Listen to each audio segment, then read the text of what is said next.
ये इस देश की दुर्गति है कि इस देश में अगर अपना हक मांगेंगे आप और अगर सरकार से ये सवाल करते हैं आप कि परीक्षाओं में धांधली हुई है और उनका विरोध करते हैं तो आपकी पीठें तोड़ दी जाएंगी। नमस्कार, मैं अंकित यादव आप सभी का स्वागत करता हूं और आज मेरे साथ है चर्चा करने के लिए उज्जवल। आज हम चल रहे हैं चर्चा करने बिहार के उन छात्रों पर जो लाठियां बरसी है बीपीएससी के प्रोटेस्ट पर। क्या इस देश में यही तरीका है सरकार का अपने खिलाफ होने वाले विरोध को कुचलने का? क्या ये उचित तरीका था जैसे उन्होंने इन छात्रों की पीठें तोड़ी? क्या ऐसे ही तोड़ा जाएगा इस देश में बच्चों के भविष्य को? ऐसे ही ये देश बनेगा विश्व गुरु? और उस राज्य में जिस राज्य ने इस देश को सबसे ज्यादा अधिकारी दिए हैं और जिसका इतिहास सबसे गौरवपूर्ण है, जिसने इस देश को सबसे बड़ा सम्राट दिया अशोक दिया, जिसने इस देश को सबसे पहला विश्वविद्यालय नालंदा दिया, वहां पर छात्रों के साथ इस बर्बरता के साथ जो बर्ताव हुआ, क्या वो उचित है? तो उज्जवल, आप क्या मानते हैं कि सरकार का ये जो बर्ताव था बच्चों के साथ, उनका विरोध गलत था या सरकार का तरीका गलत था? आप मुझे बताइए। देखिए, सबसे पहली बात आप सुने होंगे कि सरकार की तरफ से ये तर्क आ रहा है कि पेपर कहीं लीक नहीं हुआ है।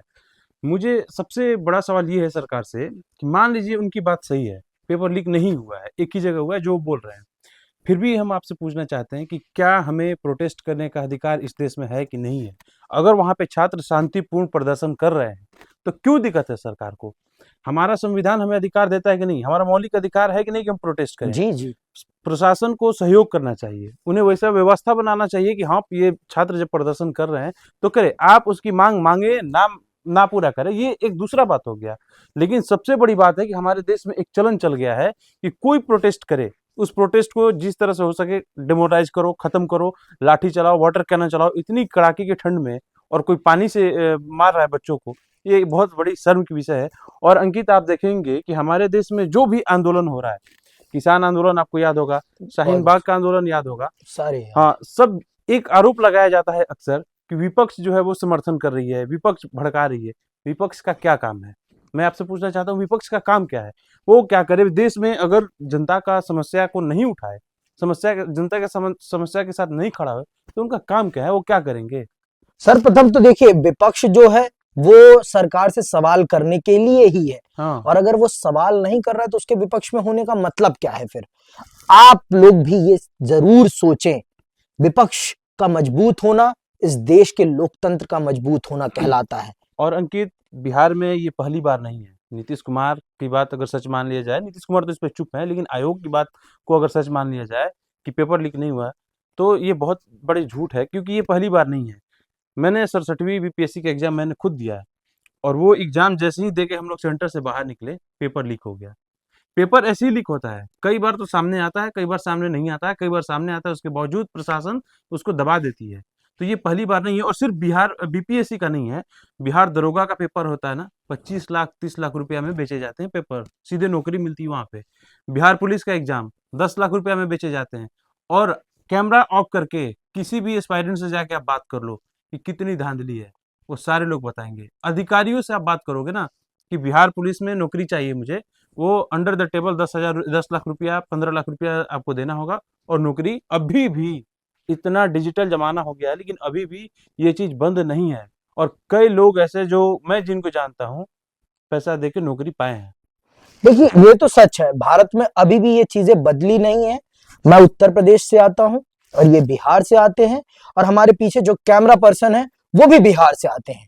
और अगर नौकरियां होती तो इन्हें इतनी दूर माइग्रेट होकर पढ़ने नहीं आना पड़ता। मैं भी उत्तर प्रदेश से आया हूं अपने भविष्य को उज्जवल बनाने के लिए, और ये सबसे बड़ा कारण है कि उत्तर प्रदेश में इतने पेपर लीक हुए हैं जिनकी कोई आप संख्या नहीं गिन सकते उंगलियों पर। अभी उत्तर प्रदेश में भी इलाहाबाद में बच्चों ने इतने बड़े पैमाने पर प्रदर्शन किया, सरकार को घुटने टेकने पड़े।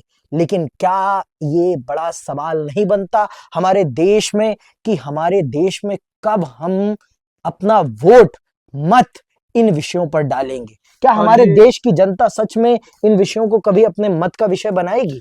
नहीं बनने देता है। मुझे जो लगता है ना कि सरकार एक तरह से पूरे देश में जब से नरेंद्र मोदी की सरकार आई है ना, एक अलग तरह का नैरेटिव हमारे देश में चला है। हिंदू मुसलमान दिन भर चलते रहता है, कहीं देखिएगा मस्जिद कोड के नीचे मंदिर खोजा जाता है। कभी ऐसे भावनात्मक मुद्दे पे वोट हो ज़्यादा होता है हमारे देश में। असल के जो मुद्दे हैं ना, उस पे वोट नहीं होता है। ये बहुत शर्म की विषय है कि अभी तक 2022 24-25 में हम आ गए हैं और अभी तक पेपर लीक को हम नहीं रोक पाते हैं।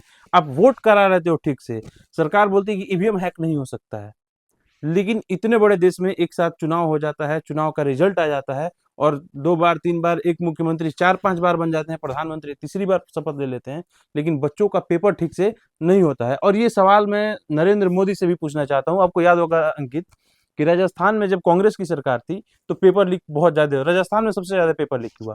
नरेंद्र मोदी जाके राजस्थान में और कांग्रेस की सरकार पे हमला बोलते हैं पेपर लीक के मामले में, लेकिन जब उनके स्टेट में होता है, जिस स्टेट में बीजेपी की गवर्नमेंट है, नरेंद्र मोदी भी खामोश हो जाते हैं, नीतीश कुमार ऐसे ही चुप हैं।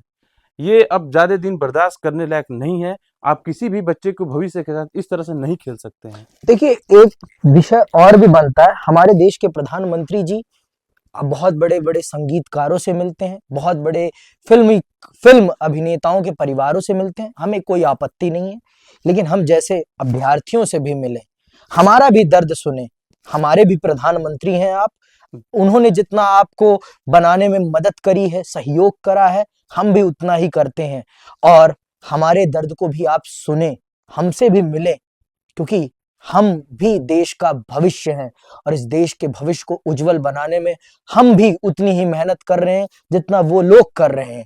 तो मेरे देश के प्रधानमंत्री से यही विनती है कि वो आएं और मैं ये एक और बात कहना चाहता हूँ कि अंकित, आप देखेंगे कि नीतीश कुमार जिनकी पैदाइश ही आंदोलन से हुई है, बिहार भारत में पूरे जब इमरजेंसी थोप जी दी जी गई थी, जेपी के आंदोलन हाँ, के वो जनक हैं। तो जयप्रकाश नारायण के आंदोलन पटना के गांधी मैदान से ही शुरू हुआ था। जी तो नीतीश कुमार जी, आप इस बात को मत भूलिए कि आपका जो आज कुर्सी पर दखल है ना, इसमें सबसे बड़ा योगदान आंदोलन का ही है और वो छात्र आंदोलन का योगदान है। इस देश में जब जब छात्र सड़क पे खड़े हुए हैं तो कोई ना कोई बड़ा परिणाम जरूर देश के और सामने आया मैंने है। बिहार के छात्रों ने जब भी आंदोलन किया है, हाँ, सत्ता बदली है। बदली है। और मैं ये सोचता हूं कि 25 का चुनाव कैसा होगा बिहार का।